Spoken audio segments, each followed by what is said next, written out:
everyone, myself Anubhuti Dikshit from Iron Classes. Welcome to you to our today's session.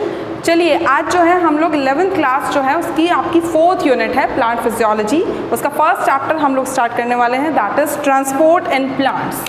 अब transport जो है वो क्या होता है? ट्रांसपोर्ट जनरली अगर हम इसका मतलब समझें तो किसी भी चीज़ को इधर से उठाकर उधर रखना, दैट इज़ ट्रांसपोर्टेशन। एक जगह से दूसरी जगह सप्लाई करना, पहुंचाना, that is your transportation. Okay, अब ट्रांसपोर्टेशन जो है प्लांट्स की अगर हम बात कर रहे हैं तो प्लांट्स में बहुत सारी चीज़ें ऐसी हैं जो ट्रांसपोर्ट करी जाती हैं, जैसे आपके मिनरल न्यूट्रिएंट्स हो गए, आपका वाटर हो गया, आपका फूड हो गया, कार्बोहाइड्रेट्स हो गए, हार्मोन्स, ग्रोथ रेगुलेटर्स हो गए, ये सब चीज़ें प्लांट्स में ट्रांसपोर्ट करी जाती है। और बेसिकली जो दो पार्ट्स हैं जहाँ से ट्रांसपोर्टेशन होता है या सोर्सेज जो हैं वो होंगे हमारी रूट्स और लीव्स। ओके, अब बात करते हैं कि लीव्स और रूट्स कैसे हम बोल रहे हैं। लीव्स को तो हम इसलिए बोल रहे हैं सोर्स क्योंकि वाटर का ट्रांसपोर्टेशन, लीव्स का जो हम बोल रहे हैं that is for transportation of your sucrose या फिर फूड मटेरियल। ओके, जो फूड मटेरियल लीफ में फोटोसिंथेसिस के थ्रू फॉर्म हो रहा है उसका ट्रांसपोर्टेशन जो है वो लीव से स्टार्ट होता है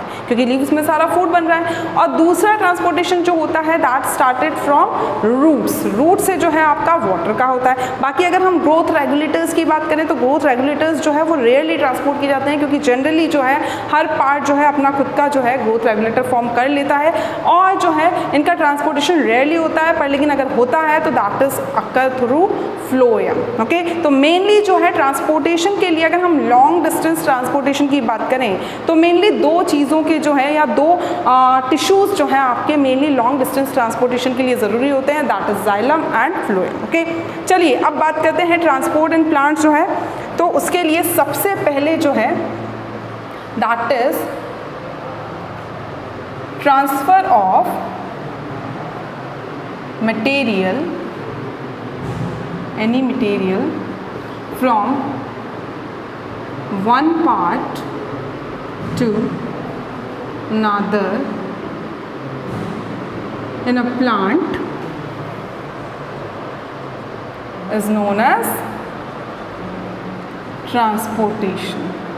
आप इसे ट्रांसपोर्टेशन भी बोल सकते हैं, लेकिन अगर हम फूड के लिए बोल रहे हैं तो ट्रांसलोकेशन वर्ड जो है हम उसको यूज़ करेंगे। ओके, वो हम बाद में डिस्कस करेंगे ट्रांसलोकेशन क्या है और ट्रांसपोर्टेशन उसे क्यों नहीं बोला जा रहा है। ओके, इसी चैप्टर में डिस्कस करेंगे, लास्ट में डिस्कस करेंगे। ओके, चलिए अब ट्रांसपोर्ट इन प्लांट्स की बात कर रहे हैं तो किन किन चीज़ों के ट्रांसपोर्टेशन होगा? ट्रांसपोर्ट ऑफ, सबसे पहला और इम्पॉर्टेंट जो चीज़ आती है that is water. Okay, water का ट्रांसपोर्टेशन होगा, फिर मिनरल न्यूट्रिशन और मिनरल न्यूट्रिएंट्स का ट्रांसपोर्टेशन होगा, उसके बाद में हमारे ग्रोथ रेगुलेटर्स का ट्रांसपोर्टेशन होगा, उसके बाद में हमारे कार्बोहाइड्रेट्स या फिर हम बोल सकते हैं फूड जो बन रहा है उनका ट्रांसपोर्टेशन होगा, मिनरल आयंस का ट्रांसपोर्टेशन होगा। सो ये सब चीज़ें हैं जो किसी भी प्लांट में जो है एक पार्ट से दूसरे पार्ट में ट्रांसफ़र करी जा रही हैं जिसको हम ट्रांसपोर्टेशन बोल रहे हैं। ओके, अब यहाँ पर जो है हम बोल सकते हैं तीन टाइप के ट्रांसपोर्टेशन जो हैं वो जनरली प्लांट्स में होते हैं।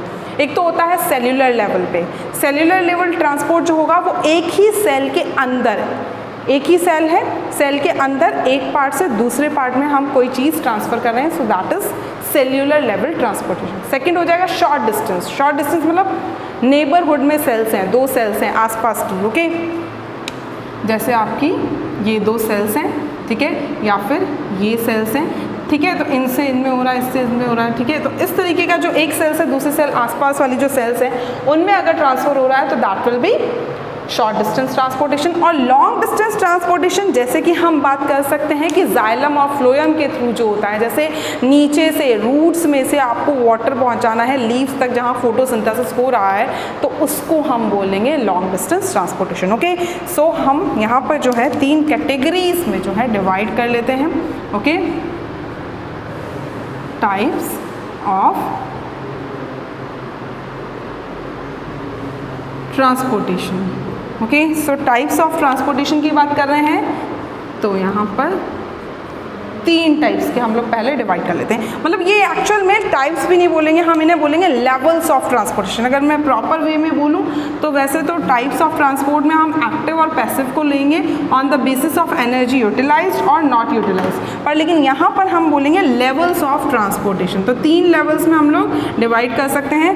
First one is your cellular level, okay. Second हो जाएगा हमारा शॉर्ट डिस्टेंस और थर्ड हो जाएगा हमारा long distance, okay. So first one is cellular level. Cellular level मतलब कि किसी भी सेल के अगर अंदर, जैसे ये डिफरेंट पार्ट्स हैं हमारे सेल के अंदर के, माइटोकॉन्ड्रिया हो गया हमारा, ठीक है, उसके बाद में हमारे राइबोसोम्स हो गए हमारे, ठीक है, उसके बाद में हमारे ER हो गए,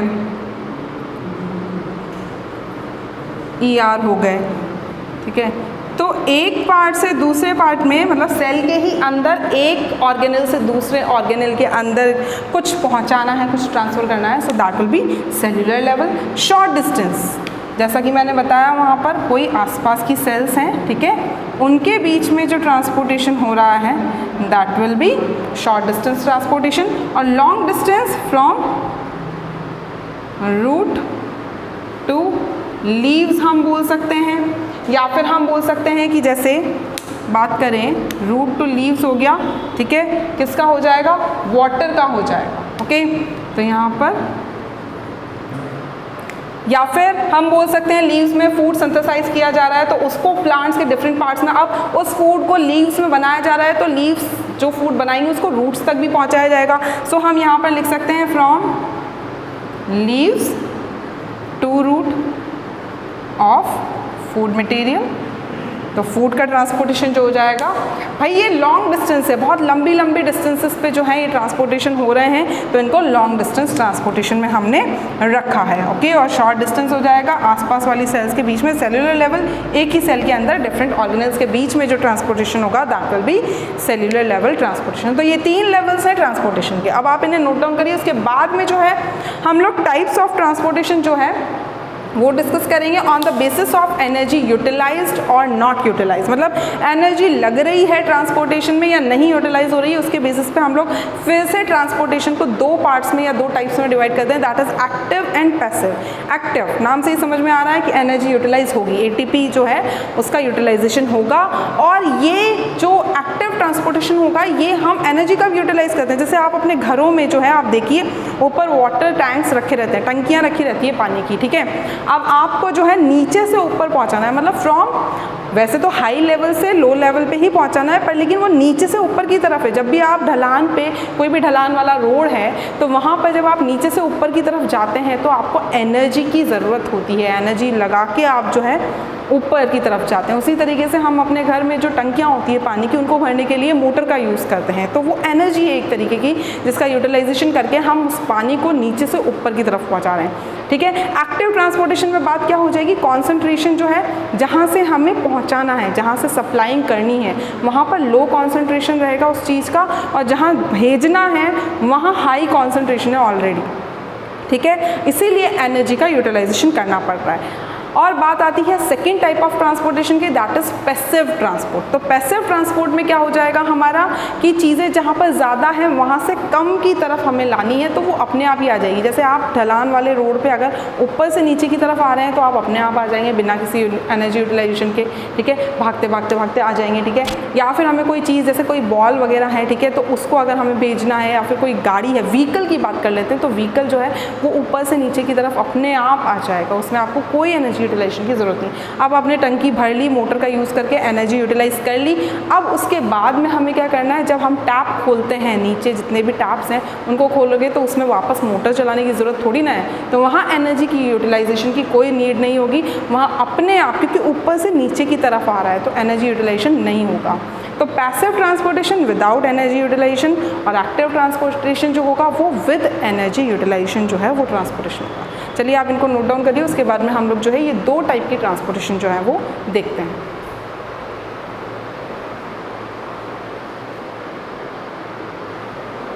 ओके। सो चलिए स्टार्ट करते हैं। नेक्स्ट जो टॉपिक आता है that is types of transportation. Okay, so types of transport जो होगा वो दो टाइप का होता है, active and passive.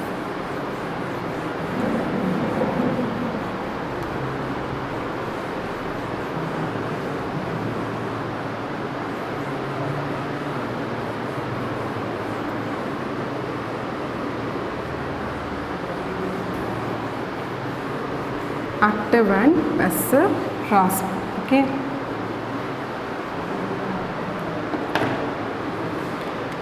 Transport and plants two types के हो गए। कौन कौन से हो गए हमारे? Active and passive. Active transport and passive transport. Okay, अब active transport it involvement of energy. Okay, so involvement of ATP और एनर्जी। एटीपी लिखो या फिर एनर्जी लिखो, क्योंकि एटीपी क्या है? एनर्जी करेंसी है। Okay, so involvement of ATP और एनर्जी। और ये कैसे होता है? From movement from lower concentration to high concentration area. Okay, so movement from lower concentration to high concentration area और रीजन। ओके, सो यहाँ पर जो है एक्टिव ट्रांसपोर्ट में जहाँ चीज़ें कम हैं, जहाँ कॉन्सेंट्रेशन अमाउंट कम है, किसी भी जैसे वाटर मॉलिक्यूल की हम बात कर रहे हैं, तो वाटर का अमाउंट या कॉन्सेंट्रेशन जहाँ कम है वहाँ से हमें ज़्यादा की तरफ ले जाना है जहाँ उसका अमाउंट कॉन्सेंट्रेशन ज़्यादा है। ओके, सो उसके लिए एनर्जी की रिक्वायरमेंट होगी। और यहाँ पर जो है कुछ ट्रांसपोर्ट मैम्ब्रेन, मतलब हम बोल सकते हैं कैरियर ट्रांसपोर्ट मैम्ब्रेन जो है वो यहाँ प्रेजेंट होते हैं मैम्ब्रेन्स में, जो कि हेल्प करते हैं किसी भी चीज़ को कैरी करने में या फिर एक जगह से दूसरी जगह ट्रांसपोर्ट करने में। Okay, so we can say that there are different carrier transport carriers, different carriers for transport present in membrane, जो कि membrane में प्रेजेंट होते हैं। Okay, so different carriers present होते हैं मेम्ब्रेन में, जो कि कैरी करके उठा के ले जाते हैं, जो एक्टिव ट्रांसपोर्टेशन में हेल्प करते हैं। जैसे हम एक कैरियर की एग्जांपल की बात करें तो ग्लूट जो होता है वो हमारा क्या है?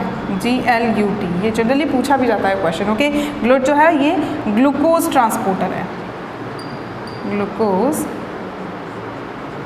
ट्रांसपोर्टर। ओके, अब नेक्स्ट टाइप जो आता है that is passive transportation. Okay, अब यहाँ पर जो है ये एक्टिव ट्रांसपोर्टर में जो ये कैरियर प्रोटीन्स हैं, जो कैरियर्स हैं, ओके, जो कैरी कर रहे हैं और हेल्प कर रहे हैं एक्टिव ट्रांसपोर्टेशन में, ये कैरियर्स जो हैं ये एक्चुअल में जो हैं बोल सकते हैं हम लोग ये सेंसिटिव होते हैं इनहिबिटर्स के लिए। अगर कोई इनहिबिटर, कोई केमिकल ऐसा है जो इनहिबिट करता है इनकी एक्टिविटी को, वो प्रेजेंट है, तो फिर इनकी एक्टिविटी जो है वो इनहिबिट हो जाएगी, स्टॉप हो जाएगी, कम हो जाएगी। ओके, और यहाँ पर जो है ये हाईली स्पेसिफिक भी होते हैं, मतलब ऐसा नहीं कि किसी भी मॉलिक्यूल को उठाया और ले जाकर ट्रांसपोर्ट कर दिया, नहीं, हाईली स्पेसिफिक मतलब कि किसी पर्टिकुलर जो अगर इनका फिक्स है कि हाँ इसी मॉलिक्यूल को मैं ले जाऊंगा। जैसे अगर आपके स्कूल जाना है, आपने स्कूल के लिए कोई ऑटो या बस या वैन लगा रखी है, ओके, तो वो ऐसा थोड़ी ना है कि वो वैन वाला जो है जो भी रास्ते में उसे बच्चा मिल गया उसको उठा के स्कूल ले गया, नहीं, ऐसा कुछ नहीं होता है। ठीक है, वो पर्टिकुलर जो आपकी फिक्स है वही वैन जो है वो आपको लेके जाएगी, कोई भी वैन वाला आपको नहीं लेके जा सकता। उसी तरीके से ये कैरियर्स जो होते हैं जो यहाँ एक्टिव ट्रांसपोर्टेशन में हेल्प कर रहे हैं, ये एक्चुअल में पर्टिकुलर होते हैं, स्पेसिफिक होते हैं अपने अपने ट्रांसपोर्टिंग सब्सटेंस के लिए, और उसी पर्टिकुलर सब्सटेंस को ये जो है कैरी करेंगे और उसी का ट्रांसपोर्टेशन करेंगे। ओके, सो यहाँ हम ये पॉइंट भी नोट कर लेते हैं, that is specific in nature, किसके बारे में लिख रहे हैं? कैरियर के बारे में, ठीक है। Specific nature and sensitive to inhibitors,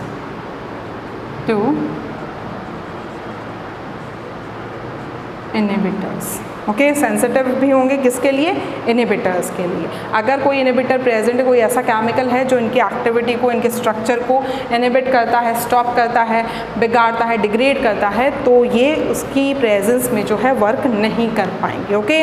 next आता है पैसिव ट्रांसपोर्टेशन। पैसिव ट्रांसपोर्टेशन जिसमें कोई इन्वॉल्वमेंट ऑफ एनर्जी या एटीपी नहीं है, ऊपर से नीचे की तरफ लाना है चीज़ों को, टैप खोला पानी आ गया, ठीक है। So that type of transportation is known as passive transportation. मतलब जहाँ अमाउंट या कॉन्सेंट्रेशन ज़्यादा है पानी का, वहाँ से हमें कम की तरफ लाना है। एक एग्जांपल ले लेते हैं इसका, जैसे कि ये कोई आपका टैंक है, ठीक है, पूरा डिवाइडेड है बाय वॉल, सेपरेशन है। अब इसमें हमने क्या दे दिया? एक टैप, एक ओपनिंग दे दी, ठीक है। यहाँ आपका पानी पूरा फिल है, यहाँ आपका पानी बहुत कम है। अगर हमने इस ओपनिंग को जो है, इस ओपनिंग को हमने ओपन कर दिया, तो क्या होगा? पानी जो है वो यहाँ से यहाँ कम मूव होगा जब हम कोई एनर्जी अप्लाई करें, ठीक है। मोटर से कर रहे हैं, बाल्टी से भर भर के डाल रहे हैं, पर एनर्जी अप्लाई करने की ज़रूरत पड़ेगी। लेकिन यहाँ से यहाँ जैसे ही हमने ये ओपनिंग जो है उसको ओपन किया, और पानी अपने आप जो है यहाँ से यहाँ मूव करने लग जाएगा। और कब तक मूव करेगा? जब तक दोनों में इक्विलिब्रियम सेट नहीं हो जाता है, दोनों टैंक्स में बैलेंसिंग ऑफ वाटर लेवल जो है वो नहीं हो जाता है, वाटर लेवल दोनों में सेम नहीं हो जाएगा, तब तक ये फ्लो या फिर फ्लो ऑफ वाटर जो है वो चलता रहेगा, okay. So this type of transportation is known as passive transport, okay. So passive transport क्या है? विदाउट इन्वॉल्वमेंट ऑफ एटीपी और energy and movement from high concentration area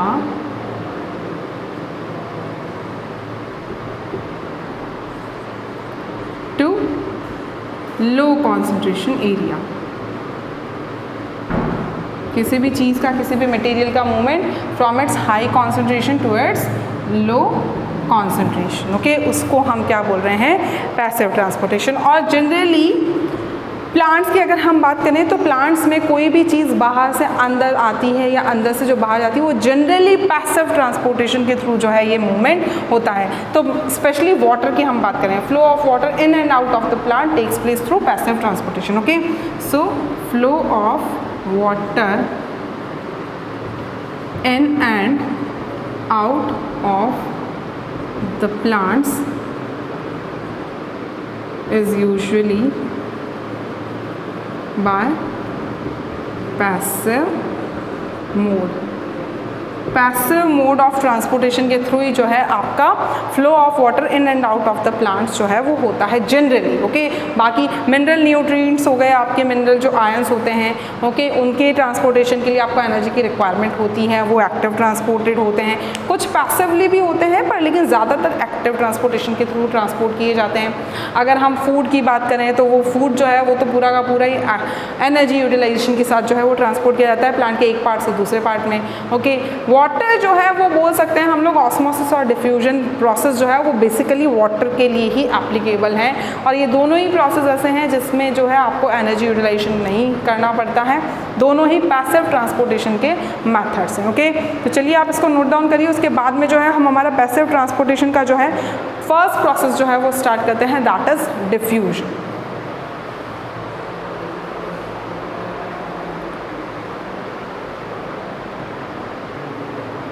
okay, सो चलिए स्टार्ट करते हैं। अब यहाँ जो है एक्टिव और पैसिव ट्रांसपोर्ट हमने देखे, तो पैसिव ट्रांसपोर्ट से हमें क्या समझ में आया कि कॉन्सेंट्रेशन ग्रेडियंट के साथ साथ जो बहेगा, ओके, मतलब ज़्यादा से कम कॉन्सेंट्रेशन वाली जगह पर मूवमेंट जो होता है वो पैसिव हो गया, और जो अगेंस्ट में जा रहा है, ऑपोजिट में जा रहा है, जहाँ कम है वहाँ से उल्टा जा रहा है ज़्यादा की तरफ, तो वो हो जाएगा आपका active, okay. So active transport against the concentration gradient है, अगेंस्ट में जो चलता है, ओके और आपका पैसिव ट्रांसपोर्टेशन जो है वो अलोंग द कॉन्सेंट्रेशन ग्रेडियंट है। अब एक टर्म यहाँ पर मैंने यूज़ किया है, that is what is concentration gradient. Concentration gradient है क्या? कॉन्सेंट्रेशन का मतलब तो हमें पता है अमाउंट। ग्रेडियंट क्या है? ग्रेडियंट मतलब होता है डिफरेंस। ओके तो चलिए पहले इसको ही डिस्कस कर लेते हैं कि कॉन्सेंट्रेशन ग्रेडियंट है क्या, क्योंकि ये बहुत ज़्यादा यूज़ होने वाला है अभी आगे आने वाले प्रोसेस में। Okay so what is concentration gradient? Okay so concentration का मतलब तो हो गया क्या? Amount. Okay difference in amount, इसको हम कैसे डिफाइन करेंगे? Difference in amount. Okay concentration gradient मतलब डिफरेंस इन अमाउंट, ग्रेडियंट मतलब डिफरेंस और कॉन्सेंट्रेशन मतलब अमाउंट। ओके तो यहाँ पर जो है अब एक्टिव को मैंने क्या बोला है? एक्टिव को मैंने बोला है अगेंस्ट द कॉन्सेंट्रेशन ग्रेडियंट, जो अगेंस्ट में जा रहा है, उल्टा जा रहा है। जहाँ ऑलरेडी ज़्यादा है वहाँ से कम की तरफ तो नहीं आ रहा है, पर कम से ज़्यादा की तरफ जा रहा है। ठीक है so against the concentration gradient, ये कॉन्सेंट्रेशन का एब्रिविएशन है। Okay concentration gradient. और दूसरा हो गया हमारा क्या? पैसिव। सो पैसिव हो गया क्या? अलोंग द कॉन्सेंट्रेशन ग्रेडियंट, जो धारा के साथ बह रहा है, उल्टा नहीं आ रहा है। ठीक है so along the concentration gradient, ये हो गया आपका पैसिव। ओके अब बात करते हैं पहला प्रोसेस जो आता है हमारे पैसिव ट्रांसपोर्टेशन में। बहुत सारे प्रोसेस जैसे आपका डिफ्यूजन हो गया, ऑस्मोसिस हो गया, प्लाज्मोलाइसिस हो गया। ओके सो फर्स्ट प्रोसेस हम स्टार्ट करने वाले हैं, दैट इज डिफ्यूजन। अगर हम डिफ्यूजन की बात करते हैं so diffusion movement of any particle, any मतलब कि यहाँ पर मैं तीनों को रेफर कर रही हूँ, सॉलिड, लिक्विड और गैसेस, ये तीनों के लिए एप्लीकेबल है। Okay so movement of any particle from its higher concentration to its lower concentration is known as simply diffusion. Okay simple सी डेफिनेशन है जो आपने 9th क्लास में भी ऑलरेडी पढ़ रखी है और 10th क्लास में भी शायद पढ़ी हो, अगर पढ़ा हो तो। वैसे 10th क्लास में ऐसा कोई चैप्टर है नहीं पर, लेकिन हाँ हम लोग जब फर्स्ट चैप्टर लाइफ प्रोसेस जो है आपका बायोलॉजी का वो पढ़ते हैं तो उसमें जब हम न्यूट्रिशन का प्रोसेस पढ़ते हैं, हम लोग रेस्पायरेशन के में ब्रीदिंग पढ़ते हैं, तब डिफ्यूजन का प्रोसेस बहुत सारी जगह एप्लीकेबल है, हमारी बॉडी में भी एप्लीकेबल है और प्लांट्स में भी एप्लीकेबल है। Okay so movement of particles, particles मतलब यहाँ पर हम तीनों को रेफर कर रहे हैं, डिफ्यूजन तीनों के लिए एप्लीकेबल है, मैं बार बार बोल रही हूँ। Okay that means solid, liquid और गैसेस तीनों के लिए एप्लीकेबल है। Okay from their higher concentration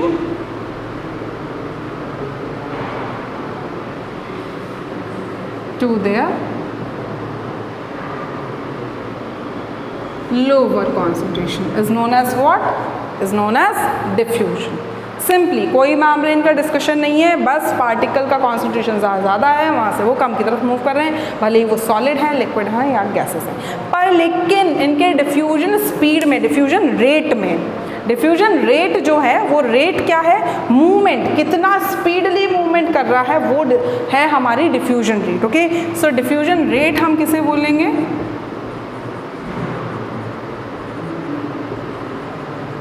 diffusion rate मतलब कि how speedly particles are diffused. ठीक है हाउ फास्टली और स्पीडली मॉलिक्यूल्स डिफ्यूज, वो हो जाएगा डिफ्यूजन रेट। और ये डिफ्यूजन रेट जो है ये आपकी दो चीज़ों पे डिपेंड करेगी। कौन कौन सी दो चीज़ें? एक तो kinetic energy of the molecule जो डिफ्यूज़ हो रहा है, और दूसरा डिफरेंस कितना है दोनों जगहों के बीच में, जिनके बीच में ये डिफ्यूजन चल रहा है। जितना ज़्यादा डिफरेंस होगा उतना स्पीडली। अब जो मैंने वो एग्जांपल बताया था आपको टैंक वाला, पानी पूरा फुल है एक पार्ट में, बी में पानी बहुत कम है, बहुत कम, ओपनिंग ओपन कर दी हमने, बहुत स्पीडली पानी जाने लग जाएगा। जैसे जैसे लेवल बढ़ता जाएगा स्पीड कम होती जाएगी और बराबर होते होते तो बिल्कुल ख़त्म हो जाएगा आपका मूवमेंट। ओके, तो जितना ज़्यादा डिफरेंस था उतनी ज़्यादा स्पीड थी। तो डिफ्यूजन रेट जो है वो दो चीज़ों पे डिपेंड करती है। कौन कौन सी दो चीज़ें हैं? पहला तो है kinetic energy of the molecule, जो मॉलिक्यूल डिफ्यूज़ हो रहा है, जो मूव कर रहा है, एक जगह से दूसरी जगह जा रहा है। यहाँ वाटर मॉलिक्यूल की हम बात कर रहे हैं, तो वाटर मॉलिक्यूल जो है उसकी काइनेटिक एनर्जी, उसकी खुद की kinetic energy. Okay, so kinetic energy of molecule which is diffusing. Okay, और दूसरा जो हो जाएगा दैट इज कॉन्सेंट्रेशन ग्रेडियंट। जितना ज़्यादा डिफरेंस होगा अमाउंट में या कॉन्सेंट्रेशन में उतना ही ज़्यादा स्पीडली डिफ्यूजन रेट उतनी ही ज़्यादा हाई होगी। Okay, concentration gradient. और तीसरी चीज़ जो होती है, अब यहाँ पर जो है सॉलिड, लिक्विड और गैसेस, ये तीनों जो है हम पढ़ते हैं मैटर में। मैटर जो आपका चैप्टर होता है ना केमिस्ट्री में, वहाँ हम पढ़ते हैं। ठीक है, तो सॉलिड, लिक्विड और गैसेस। सॉलिड जो होते हैं उसमें पार्टिकल्स जो हैं काफ़ी टाइटली पैक्ड होते हैं। लिक्विड में थोड़ा सा इंटरसेलुलर स्पेसेस या इंटर पार्टिकुलर स्पेसेस होता है, और गैसेस में काफ़ी फ्री होते हैं और उनकी काइनेटिक एनर्जी बहुत ज़्यादा हाई होती है। तो जितनी ज़्यादा काइनेटिक एनर्जी है उतना ही डिफ्यूजन रेट हायर होगा, और जितनी कम काइनेटिक एनर्जी है उतना ही डिफ्यूजन रेट कम होता जाएगा। उसी तरीके से कॉन्सेंट्रेशन डिफरेंस जितना ज़्यादा है उतना स्पीडली उतना ज़्यादा डिफ्यूजन रेट होगा, और जितना कम डिफरेंस है अमाउंट में उतना ही डिफ्यूजन रेट आपका कम होता जाएगा। तो यहाँ पर सबसे हायर डिफ्यूजन रेट जो होता है वो होता है आपका गैसेस।